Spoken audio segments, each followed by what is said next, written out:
Welcome to the Roofing Roundtable podcast, hosted by David Griggs, the owner of Granada Roofing.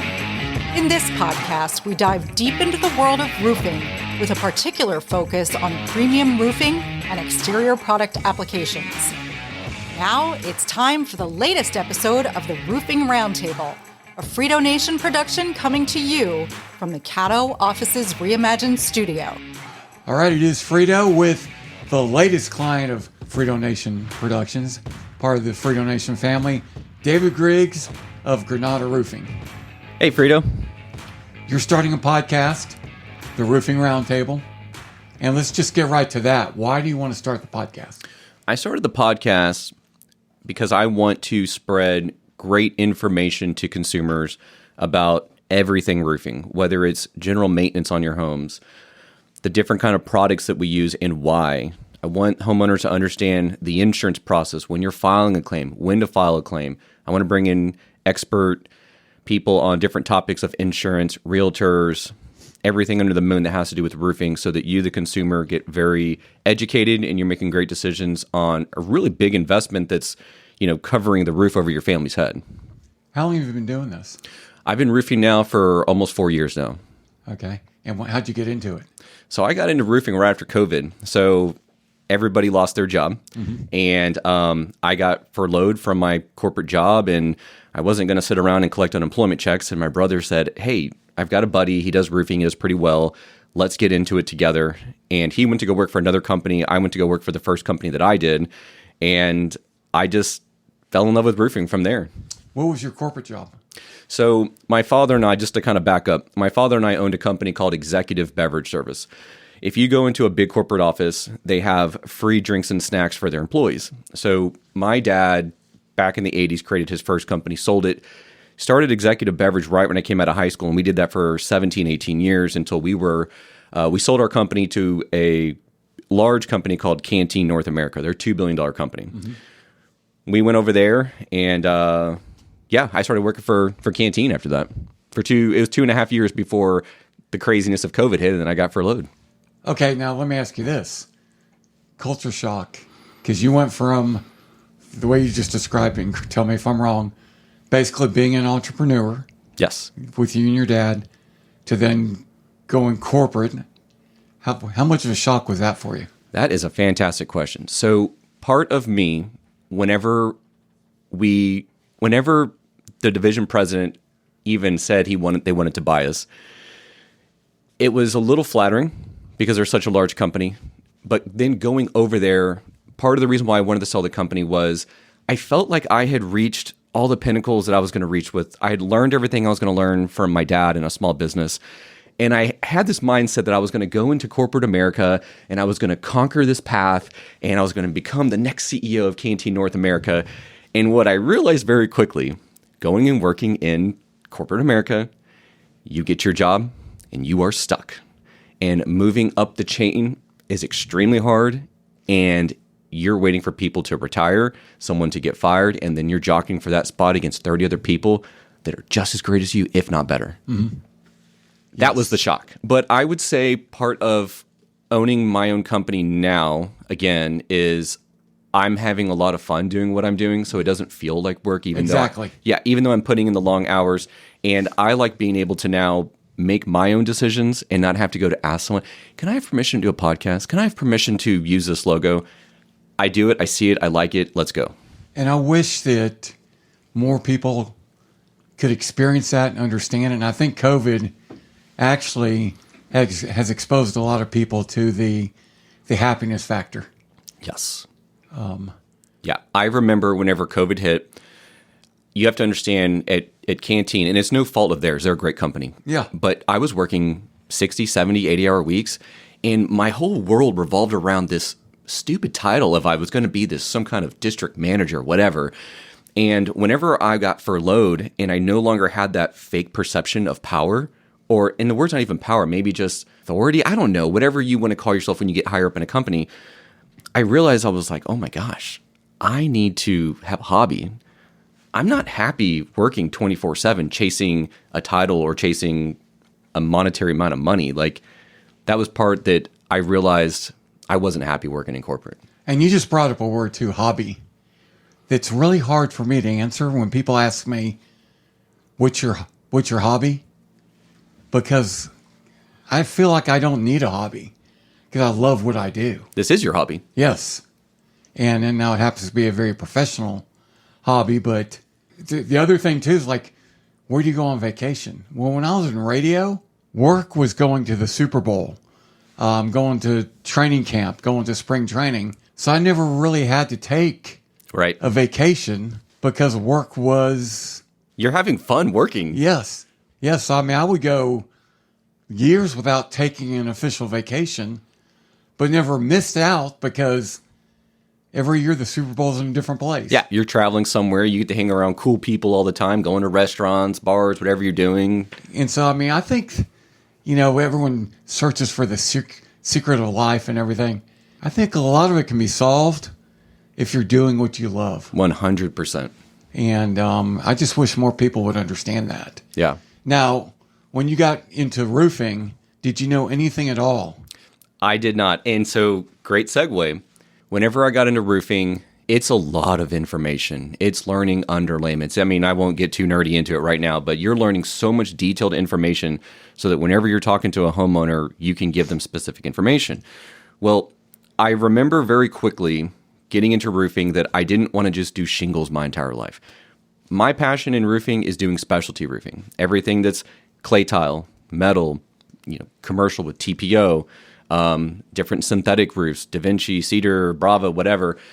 That to me is more, not your average roofer knows about specialty. And that for me, I like being a little different like that. And I think that's how I differentiate myself as a roofing owner with the different credentials and everything we have.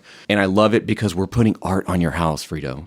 That's the way I look at it. And I don't care if we're putting shingles on your house, just, the blue chalk lines and the kind of shingles we're using. And I like getting on the roof and looking at what the guys are doing. And I'm like seeing the craftsmanship going into it. The homeowner just sees shingles and they see a roof and they go, wow, that looks pretty. Thank you. You did a great job. But this is part of the podcast of we get to explain all of the love and the detail and the passion that goes into roofing that we are, really putting on your house. You and I are going to get along so well on this because I can tell you that it's, once again, perception. When my ex-wife and I were married and we got a pool built, and she would look at the people that were building the pool as, man, they're hard workers. And I would look at them like, those guys are artists. Yeah. Those guys that are, doing the stonework and the tile work and all that, that's like, they don't get the credit that they deserve from a lot of people because that's not easy. Correct. And their story will never be told. Yeah. And that's what I love about this platform is we get to talk about that. And honestly, I would love to talk about that, about even like our crews and what they go through. And if it's 110 degrees in Texas, it's probably 120 on the roof. And those guys, they want to, it's not just them trying to impress me as the owner of the company. They really want the homeowner to be happy. Like sometimes they will just kind of sit around when I'm walking around with the client and they want to see their eyes when they're looking at everything because they take pride in what they do as well. Mm-hmm. And when you start in the business and I can just picture you devouring everything, every bit of information you can get.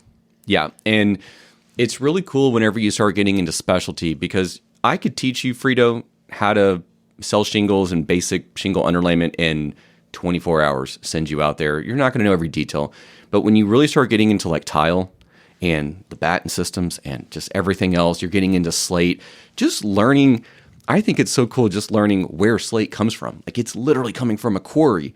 Or if you're getting a clay tile roof, they are literally hand making each piece of clay tile that goes on your house. It's pretty awesome. And you can hear the excitement in David's voice when he's talking about it. I'm getting goosebumps. Yes, and that's just so awesome. It's one of the things I love about what I do is I get to work with a lot of people who love what they do. Yeah.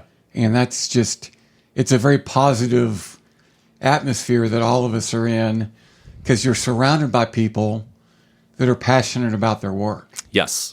And passionate about helping other people through their work. Yeah, exactly. And then also just educating people. I tell homeowners all the time, whether you go with me or not, can I just give you some really good information? And if you don't choose me, I don't know why you wouldn't, but but if you're not going to go with me, maybe you have someone else you like.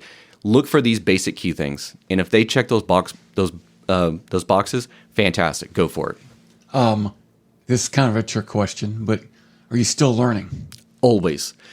I think, I mean, even for you in your industry, if someone ever said that they're an expert and I know everything about roofing, I know everything about, podcasts, I would say, no, you don't. Yeah.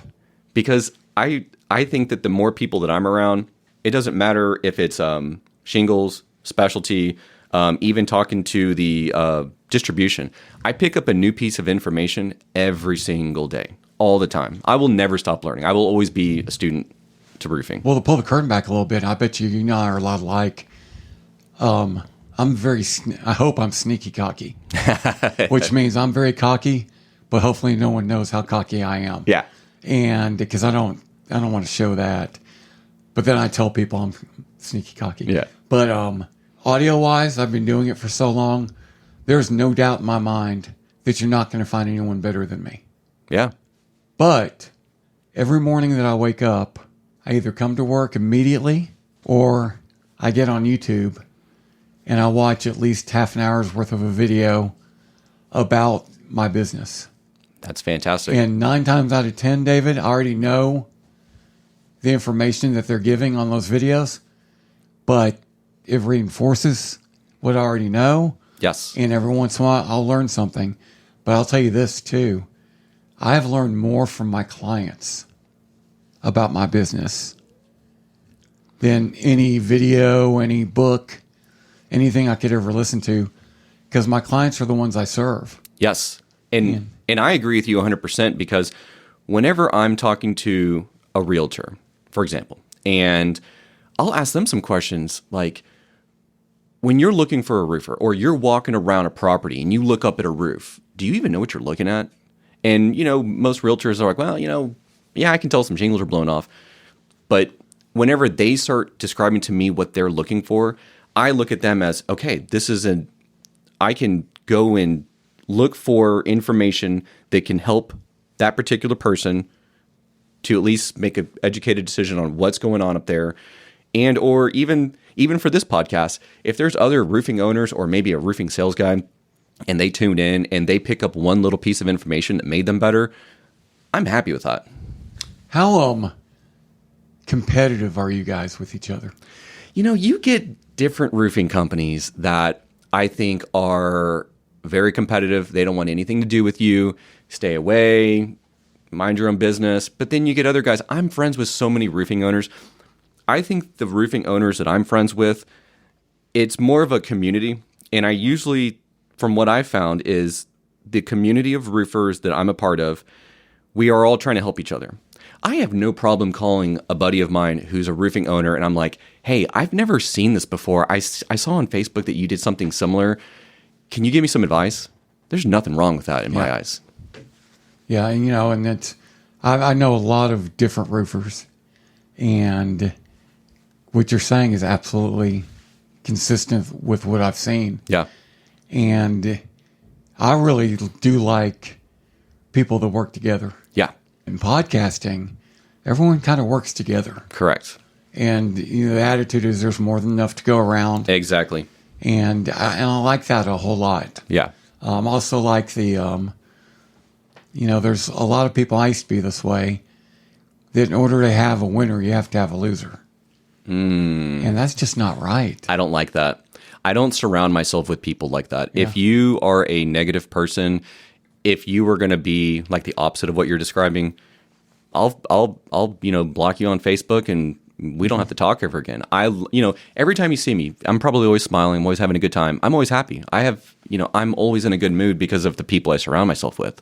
That's the very first thing I've noticed about you, to be honest, was, and it really comes through very loud and clear that, when I walked in, just pull the curtain back. David and I are in the same networking group. Yep. And I just joined it. But when I first walked in that room, your personality just really shined through as being very genuine and thank you. Very happy. Thank you. Yeah. I'd like to describe myself as that.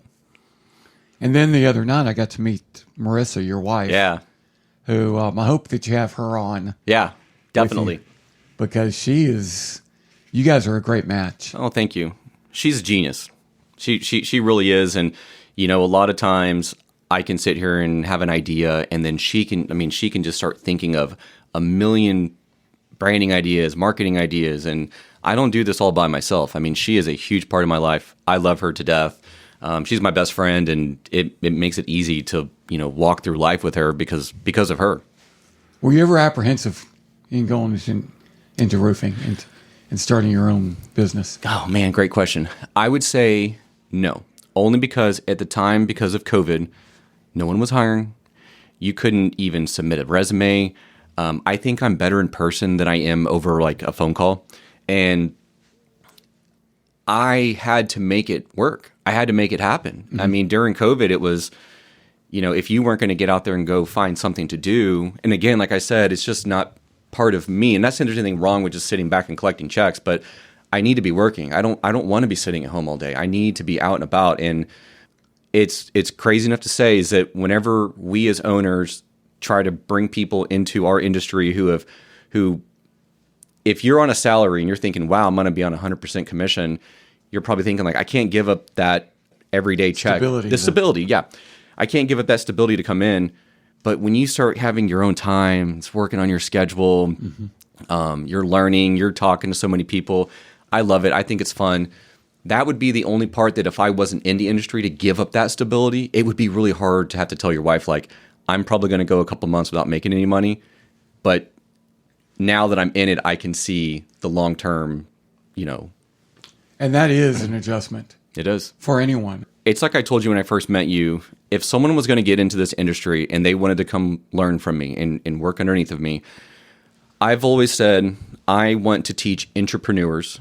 I'm an entrepreneur and I want to teach entrepreneurs. You do not have to be the one who's spending all the money on the branding and the marketing. I want to teach you how to create your own marketing, your own branding, joining networking groups, building your own network so that you are, and essentially you get to, what's the word I'm looking for? You get to be the entrepreneur without the risk. Yeah, you get to do all the fun stuff. Whenever I'm working until 11 o'clock at night, you're going to be doing what you got to do during the daytime, and then you're done by 5 or 6 o'clock.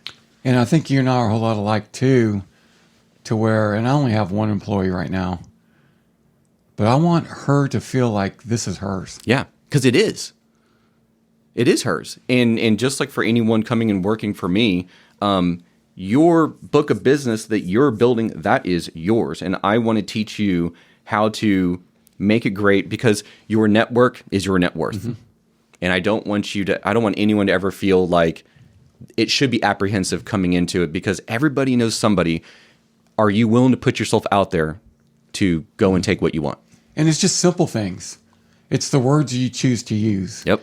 I think I was telling you that for the last almost 2 weeks, she's been in Cancun. Yeah, that's awesome. And I sold her some money. She's 100% commission, so I didn't need to do it. But I sold her some money, and she texted me and said, hey, was this an accident? I said, no. We had a very good day today. Yep. Because that's important to me. Yeah. The people that work with me know that they're working with me. Correct. We are a team. Yeah. And the better they do, the better by far I'm going to be. Yeah, exactly. I mean, it's a multiplier effect. Yeah. So that's awesome. What's the biggest challenge you're facing right now, business-wise? The biggest challenge that I'm facing business-wise, I would say it would have to be, so I'm obsessed with branding, marketing. I will stay up until 12 o'clock at night just thinking of ideas and figuring out how I can afford to bring in these ideas and bring in the different branding and do all these different things. I feel like they don't come across as problems to me. And this is a really weird thing to say. No, it's not. Okay. I completely understand this. Okay, so I don't want anyone to think that business is not hard, it's not easy. I just think that you have to learn to overcome problems. If that's even a word, problem, like I don't even like using that word problem. Mm-hmm. If someone's having a difficult time, if it's a, grumpy homeowner or whatever, I think you just kind of roll with the punches and you just kind of go and you just start figuring it out because I haven't really hit this wall yet where I'm going like, oh my gosh, I don't know how to go to the next step. I don't know what your faith is, and quite frankly, it doesn't matter. but it may be a faith thing. It may just be, with me, it's definitely an experience. You know, every problem, I'm putting that in air quotes, Yep. I've ever had, I've come out the other side a lot stronger. Yeah. To the point where, and you just said it, and you're the only person I've ever met that has said it this way, that I don't call them problems. They're not problems. And it's almost to the point where I kind of look forward to these issues because I know that the tougher it is, the better off I'm going to be coming out of it. Not based on faith, which you could base that on faith, but based on my personal experience. Yes, you hit the nail on the head. It's all about experience. So whenever a really tough situation hits me in the face, it's not a freak out moment. It's nothing like that. I'm just taking this last 20 years of experience that I've had in the business world, and I look at it and I go, okay, I know how to navigate. And let's be honest, if you're having a really bad day, it really can't get any worse. So you can only go up. Mm-hmm. So it's looking for like the little wins and then just navigating and pivoting. There's always a solution to everything. Yes. Unless you're literally going to prison, I'm sure you could even, well, that's like the worst case scenario. There's no good about going, you've hit rock bottom, you're stuck in rock bottom. Actually, it's not the worst case scenario. There could be worse. Because I think I won't go into too detail, but I was told I was going to die. Yeah, you were telling me about that. And I was on life support for 6 weeks. And when I woke up, they told me straight out, we don't know if you're going to live or not. Wow. But I do remember thinking, this sounds so weird to people who don't understand it, but I never was down. And I remember thinking, man, I can't wait to see what happens when I get out. Wow, that's powerful. And once again, I am a man of faith, but that's based on experience. Yeah. Okay, gosh, I've had some big issues in the past and I came out strong. I can't imagine having a bigger issue than waking up out of a coma for 6 weeks and the doctor looking at you and saying, hey, you're not out of the woods just because you woke up. Wow. We don't know if you're going to live. Well, there's probably not a bigger problem I could think of. Yeah. So, man, this can be such a success story. Wow. And it's just really weird. And it's a great way to live life because problems are not problems anymore if you know and you're confident that, hey, they're just going to make you stronger. Take those words out of your vocabulary. Yeah. I'm always focused on being happy. Things can always get better. You can, like you said, you can call this faith, whatever you want to call it. You can attract what you want in your life. Whenever I got into specialty, I used to think like, man, one day I'm going to do this huge tile house. One day I'm going to do this huge Da Vinci job. One day I'm going to do all this custom copper that's going to be beautiful. And guess what? I'm doing it now. But I had to put in, it didn't, it's not going to just magically appear. Yeah. You need to go train yourself, but you can call those quote unquote problems, but you just went and educated yourself and you're just looking for opportunity. When the opportunity comes, you know how to pivot, you know what to say, you know what to do. That's your time to shine. That's when you're going to win. And quite frankly, you're still relatively new in the business. I am. Which is amazing because the knowledge you have and the passion you have for it, is that of someone who's spent a lifetime doing it. You got to be passionate about what you did. Yeah. Even in my previous business, I never wanted to sell it. I thought that one day I was going to pass this business down to my kids and they would take over and run it. And whenever we sold the company, I realized that business isn't everything. I think it was kind of going to the next company where I was just working a bazillion hours. I was, even in the first business with executive, I remember I would wake up and go to work before everyone got up. I would come home when everyone was asleep. And I did that for years, but we were growing something and I saw it and it was fantastic. Mm-hmm. It's just part of everything. I was texting someone last night who happens to be in the roofing business, who we both know.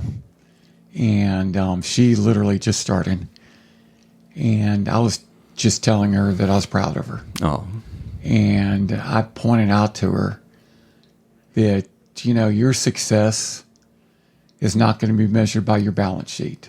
Correct. Your success is going to be measured by the people that are watching you and watching the way you're handling your business and watching how passionate you are about your business. Yep. And watching you willing to take risks. Yeah. And I said, so as far as I'm concerned, you've already succeeded. Yeah. It doesn't matter what happens with that balance sheet, but your kids are watching you. Yes. And your kids are seeing their mother go out there and, Yeah. try. Yes. And that's, you could be a multi-billionaire in the business, but it's the impact you have on your kids, the impact you have on other people. In the community. Yeah. Yeah. And that's the beauty of this podcast. And that is why I want to do this, is because I want to go out and I want to spread great information to the community. I want every single homeowner to be so educated. You don't need to know everything about roofing. You need to trust me a little bit here. But at the end of the day, if you know that if you get a Granada roofing system, it's going to be built the right way. We're using better quality products than the next person. Even for all my referral partners with realtors and insurance agents, you can trust that we're handling your clients like if they were my own. And that's what I love about this platform. That's what we're going to be bringing to everybody out there who wants to listen. And that's what I'm passionate about. All right. Well, thank you so much for listening. Thank you for starting this podcast. And No problem. we'll be uploading episodes on a regular basis. See you guys next time.